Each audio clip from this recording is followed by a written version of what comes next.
Hi guys! Welcome back to my YouTube channel. Kung ngayon mo lang napanood ang video na to, ako po si Jackie. Isa po akong domestic helper, OFW, na kasalukuyang nagtatrabaho ngayon dito sa Riyadh, Saudi Arabia. For today's video, ang isi-share ko sa inyo na topic ay ang mga tanong ng ating mga kababayan na nag-comment sa previous ko na video. At ito yung tanong ni Shim Abril. Shout out sa iyo kabayan. Ano ba talaga, mauuna ba talaga ang visa kaysa final medical? So, tinatanong mo kabayan kung alin ang mas mauuna. So, ang sagot ko kabayan, depende sa agency. Ang agency kasi ang magsasabi sa'yo kung ano yung dapat mong unahin na dapat na kunin na requirements or kung ano yung gagawin mo. So, depende yan sa agency kabayan. Pero kadalasan, ang nauuna talaga is medical. Kasi naniniguro yung mga agency na hindi sila makagasto sa isang aplikante. Kasi yung iba kasi may mga sakit, so mapipinding, so maa-unfit sa medical. So hindi pwedeng magtrabaho sa ibang bansa ang may mga sakit. So yun ang isa sa iniiwasan ng mga agency na ayaw nilang malugi. So dahil ang agency ay nagnenegosyo yan. So kumbaga, imamarket tayo sa ibang bansa, sa counterpart nila na agency. At pag may kumuha na sa atin na employer, may amo na tayo, so babayaran yung agency. So yun yung iniiwasan ng agency kabayan. So ang inuuna nila, medical talaga. Yung ibang agency. Pero ang mga agency kasi iba-iba yung pag-process nila. Pero kung ikaw ay first time mong magtrabaho sa ibang bansa, kumbaga first timer ka, ang kailangan mo talagang unahin is yung pagkuha ng passport. Kasi hindi ka pwedeng mag-medical kung wala kang passport. So yun yung sagot ko sa tanong mo kabayan. So ang sabi mo kasi dito, visa kaysa final medical. So may mga agency na inuuna nila yung pre-med tsaka final medical. May ibang agency naman na iba yung ipapagawa sa'yo. So, depende kasi yan. Kasi yung medical kasi, may expiration kasi yan kabayan. Kaya, minsan, ang agency, inuuna nila yung pagtitesda, pag kukuha mo ng OWA certificate or pag-uuwa mo. So, yun yung inuuna nila. At yung iba naman, kapag ikaw ay first timer, inuuna talaga nila yung passport. Pinapakuha ka muna ng passport bago ka mag-medical. Kasi kailangan kasi sa medical kabayan yung photocopy ng passport. So ito yung tanong mo kabayan sa akin, ano ba talaga mauuna? Ba talaga visa kaysa final medical? Ako kasi nagawa ko po ay pre-med, NBI, passport. Hindi pa po ako nakapag-TISDA, OWA at PIDOS. Bakit kaya mayroon na akong visa at kontrata? So, sasagutin ko yung tanong mo kabayan kung bakit ka may visa at kontrata na. Kasi nung pag-apply mo sa agency, nag-fill up ka ng biodata at nung ipinasa mo sa agency, ipo-forward nila yon sa counterpart na agency sa ibang bansa. So, naselect ka kaagad ng employer, kaya nauuna yung visa at kontrata mo. So, mas maganda rin yun kabayan kasi may visa at kontrata ka na. So, mas mabilis ka nang makaalis kapag may visa at kontrata ka na kung wala lang problema ang pagkuha mo sa mga papilis mo. Kung wala ka lang problema sa medical, kung wala ka lang problema sa NBI, mas mabilis ang chance mo na makaalis kabayan. So, yun ang explanation ko sa tanong mo. Sana na-satisfied ka sa sagot ko sa tanong mo kabayan. So, yun lang. May mga agency kasi na inuuna nila talaga yung medical. Kung may passport ka na, ipapa-medical ka nila kaagad. Pagkatapos mong interviewin, pagkatapos mong ipakita yung mga valid ID mo, yung passport mo, kasi titingnan nila yan. Tapos i-interviewin ka kung ano yung previous mo na trabaho. Tapos tatanungin ka kung ilang taon, kung Hindi mo ba natapos yung kontrata mo? Anong dahilan? So, i-interviewin ka nila kabayan. At pagkatapos, magbibigay sila ng referral at magmi-medical ka na kung may passport ka na. Kagaya ng nasabi ko kanina, kung first time ka, kailangan mo munang kumuha ng passport. So, yun lang ang sagot ko sa tanong mo kabayan. Maraming salamat sa comment mo. Sana nakatulong ako at nakakuha ka ng idea sa mga sagot ko sa tanong mo. So, next naman, proceed ako kay Chrislyn Andalon. Shout out sa iyo, kabayan. Nag-comment kasi siya kung ilang months ko daw nakuha yung OWA assistance ko na 20,000 pesos. So, ang experience ko kabayan sa pagkuha ko ng aking financial assistance na 20,000 pesos galing sa OWA. So, mga ano yan kabayan, more than 2 months. 2 to 3 months ang inantay ko kabayan sa pagkuha ko ng aking 20,000 pesos na financial assistance galing sa OWA. Kasi napakadami namin kabayan nung nag-process ako at hindi ko agad-agad natapos yung mga requirements sa isang araw lang kabayan kasi sobrang dami ng list of requirements na kailangan kong ipasa. So pagkatapos kong maipasa lahat yun, nag-antay talaga ako ng 3 months bago ko nakuha yung aking 20,000 pesos. So, nag-text sa amin yung OWA sa Calamba, Laguna. Nag-text yung staff ng OWA sa amin na kunin na namin yung cheque doon mismo sa Laguna. Kasi sa Cavite ako nakatira dati, sakop ako ng Region 4A. So, doon namin kukunin yung aming cheque sa Laguna. So, yan yung experience ko sa pagkuha ko ng aking financial assistance na 20,000 pesos galing sa OWA. Matagal siya kabayan, hindi mo siya makukuha ng isang araw lang, hindi. Kasi napakadami mong requirements na kailangan mong ipasa at pag naipasa yon, mag-aantay ka pa na ma-approve yun kasi titingnan nila yon, i-check nila yon. Tapos, titingnan nila kung naipasa mo ba lahat ng requirements, kung tama ba yung mga isinulat mo doon, at saka pa sila mag-a-approve. Tapos, iti-text ka na lang ng staff ng OWA na pwede mo nang kunin yung iyong cheque. At papalitan mo na lang siya sa land bank. So, yun yung na-experience ko kabayan sa pagkuha ko ng aking 20,000 pesos na financial assistance galing sa OWA. So, salamat sa comment mo kabayan. Sana nakakuha ka ng idea at nakatulong ako sa iyo. So, maraming salamat sa comment mo. So, next naman, proceed ako sa comment ni Lainey Bibidor. Shoutout sa iyo kabayan. Ano po ba ang business ideas na approve ng OWA? So, sa akin kabayan, so ang negosyo ko kabayan ay sinulat ko at yung picture na ipinasa ko sa OWA is yung bakery. Nakabili kasi ako ng oven at naggawa na lang ako ng maliit na bakery sa harap ng aming bahay dati. Kahit hindi siya kompleto, basta may oven lang, yun na yung ipinasa kong picture kasi nagpa-picture ako kasama ng Barangay Tanod. Isa kasi yun sa mga requirements na kailangan ipasa mo sa OWA. So, yun yung ipinasa ko na picture kabayan. Bakery ang business ko. So, nagawa ko ng business plan, nagawa ko ng sketch, naglagay ako ng mga kailangan kong ingredients at tinutal ko yun kung magkano yung halaga, tapos tinutal ko siya. So, yun yung ipinasa ko sa OWA kabayan. So, kung gusto mo na sari-sari store yung gusto mo na negosyo, so kailangan magpa-picture ka kasama ang Barangay Tanod at doon sa mismong negosyo mo, sa tindahan. So, yun yung ipasa mo sa OWA na picture. So, kailangan kasi nilang makita kung ano ba talaga yung negosyo natin. So, yun yung ginawa ko kabayan. Nagpa-picture ako kasama ng Barangay Tanod sa harap ng bahay namin at kasama din yung oven na nabili ko. So, nagpalagay na lang ako ng maliit na bakery. So, yun yung ginawa ko kabayan. So, sana nakatulong ako kabayan sa sagot ko sa tanong mo. Sana nakakuha ka ng idea. So, thank you sa comment mo kabayan. Next, proceed ako sa comment ni Migs Channel. Shoutout sa iyo kabayan.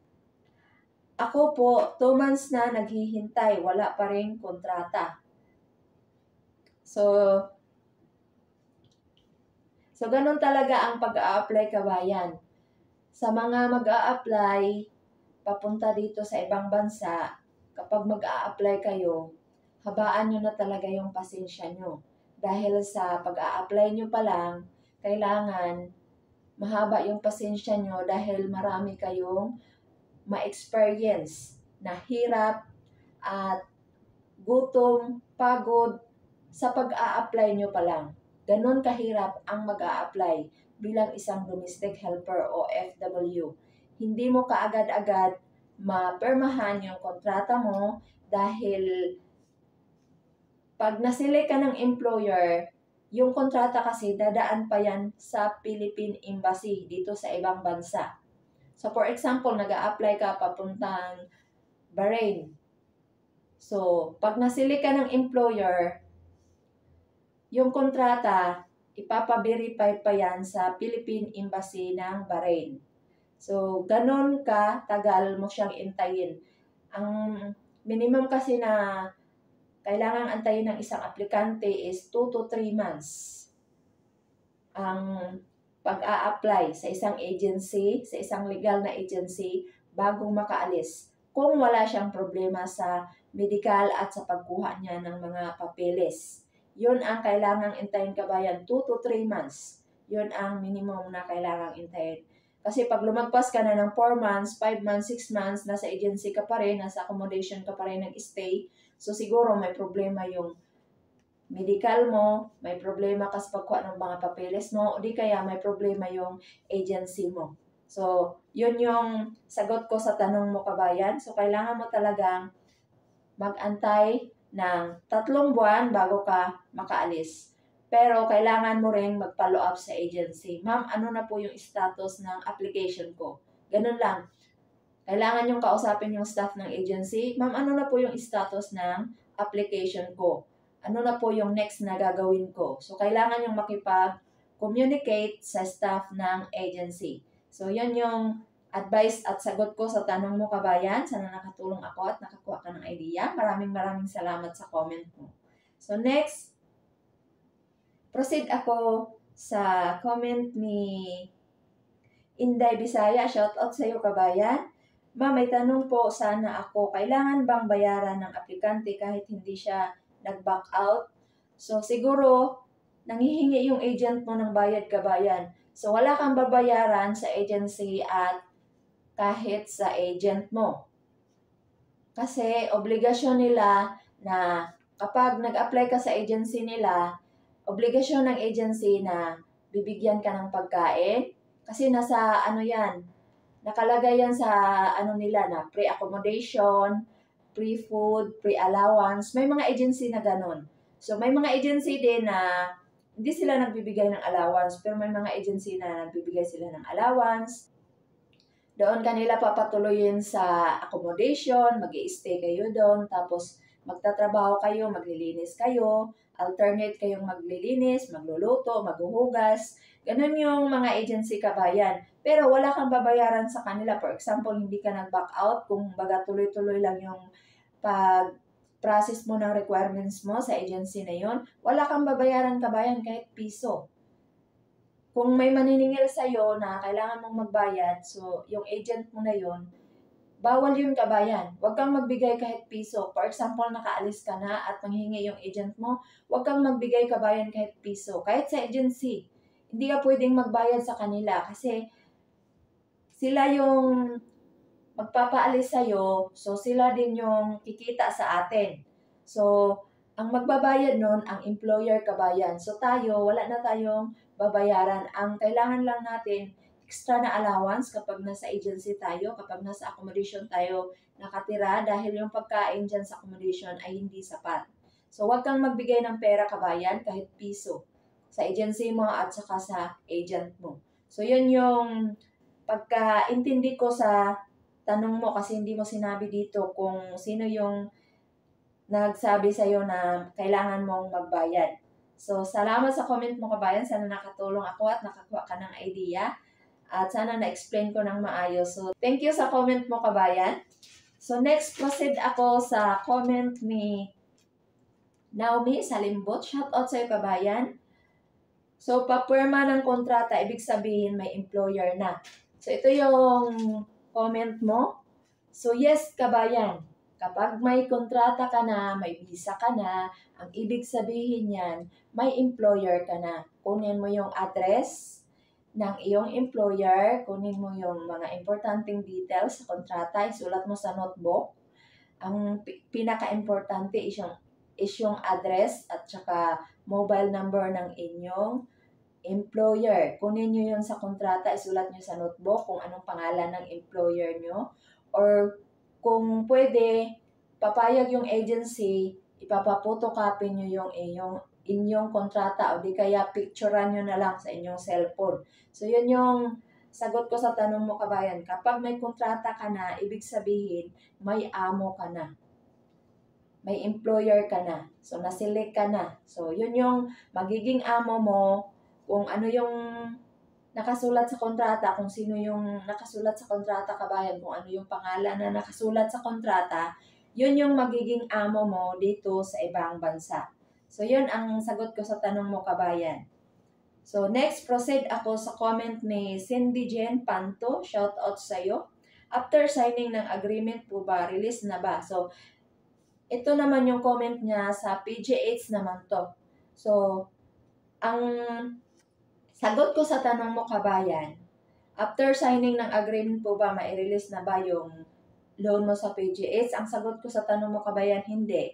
Kasi marami ka pang kailangan pagdaanan kapag mag-loan ka sa PGH. Magpapasa ka ng mga requirements, i-interviewin ka nila, papipermahin ka nila. Hindi lang ikaw magpapasa ng requirements at pipirma, pati din yung commaker mo, at isi-CI ka pa nila. Tatawagan ka pa nila. At pag halimbawa nakaalis ka na, yung commaker mo na lang ang kukuha ng pera. Kagaya sa na-experience ko, yung commaker ko na lang kasi nakaalis na ako. At inesinend ko na lang sa messenger yung boarding pass ko at yung visa ko, isinend ko na lang sa messenger. Pwede naman to follow. Ang importante lang na kailangan makita nila is yung kontrata mo. Photocopy lang naman yung ipapasa mo sa PGH, kabayan. Yun yung kailangan nilang makita. So, importante na may kontrata ka. Ipasa mo yun sa kanila at i-interviewin ka pa nila, kabayan. So, kung gusto mong malaman kung ano-ano yung mga kailangan mong gawin sa pag-process mo ng loan mo sa PGH, punta ka lang sa aking channel at hanapin mo na lang yung mga previous ko na video about sa paglo-loan ko sa PGH. So, bigyan lang kita ng idea kung ano yung mga kailangan mong gawin. Kasi ang PGH, marami kasi silang mga kailangan makita na mga requirements. So, may naisulat ako dito dati. So, bibigyan kita ng tips. Di kasi basta-basta makapag-loan sa PGH, kabayan. Marami ka pang kailangang requirements na ipapasa sa kanila. So, bago ka makapag-loan sa kanila, tatawagan ka pa nila, isi-CI ka pa nila to. Tapos, hintayin mo pa na ma-approve ng ng manager nila. Yun ang experience ko sa pag-loan ko sa PGH, kabayan. After ng signing ng agreement, hindi mo kaagad-agad makukuha yung pera. So, marami ang mga OFW na naglo-loan sa PGH. At kung hindi ka pa makapagbayad ng on time, magpi-penalty ka pa kasi may penalty sila na kailangan mong bayaran. Kailangan mong magbayad ng penalty sa bangko. 2,200 ang kailangan mong bayaran sa bangko. So, ito yung step-by-step loan procedure, kabayan. So, unang-una na kailangan mong gagawin, mag-inquire ka sa kanila, tapos i-assist ka naman ng staff ng PGH. Bibigyan ka nila ng form, pipil upan mo yon, gagawa ka ng sketch kung saan banda yung bahay mo. At susunod, ipapasa mo sa kanila yung mga pinirmahan mong form. Tatanungin kanila, kabayan. At susunod, credit checking. Susunod, loan approve. Check opening. So, mag-open ka pa ng cheque. Tapos, susunod, PIN signing. Tapos, loan release. So, ito yung mapagdaanan mo sa kanila, kabayan. Step-by-step loan procedure. Inquiry, submission, credit checking, loan approve, check opening, PIN signing, at loan release. So, hindi mo basta-basta makukuha agad yung loan mo after ng pag-sign mo ng agreement sa kanila. So, yan lang kabayan yung sagot ko sa tanong mo. Sana nakatulong. So, next naman, may tanong dito, kabayan, tama ba? 30K daw ang sahod para makapag-loan. So, sa akin kabayan, nakapag-loan naman ako na hindi naman umabot ng 30K yung sahod ko. Nakalimutan ko lang isulat yung pangalan mo kabayan, pasensya na. So, ito yung tanong mo, kung 30K ba ang minimum na salary na pwede ka makapag-loan sa PGH. So, sa akin kabayan, 20 plus lang yung sahod ko dito. Nakapag-loan naman ako sa PGH. Iwan ko lang kung nagbago na yung nila ngayon, patakaran. Hindi ko na kasi alam kasi hindi na ako nag-loan sa PGH. So, yun lang yung sagot ko sa tanong mo kabayan. Sana nakatulong ako sa inyo at nakakuha kayo ng idea. So, ang mas maganda mong gawin kabayan, pumunta ka na lang sa PGH, sa opisina nila mismo. May opisina naman sila sa Pedro Hill. Malapit lang sila sa LRT station ng Pedro Hill. Along the highway lang sila kabayan. So, madali mo lang silang mahanap. Basta, yung landmark nila is Petron. So, magtanong-tanong ka na lang doon kung saan yung PGH. Basta sa akin, nakapag-loan ako kabayan sa kanila. 20,000 lang yung sahod ko dito mahigit sa ibang bansa. So, yun lang yung sagot ko sa tanong mo kabayan. Sana nakatulong ako at nakakuha kayo ng idea. Maraming salamat sa inyong support at sa inyong pag-comment. So, maraming salamat sa inyong panonood. God bless sa ating lahat.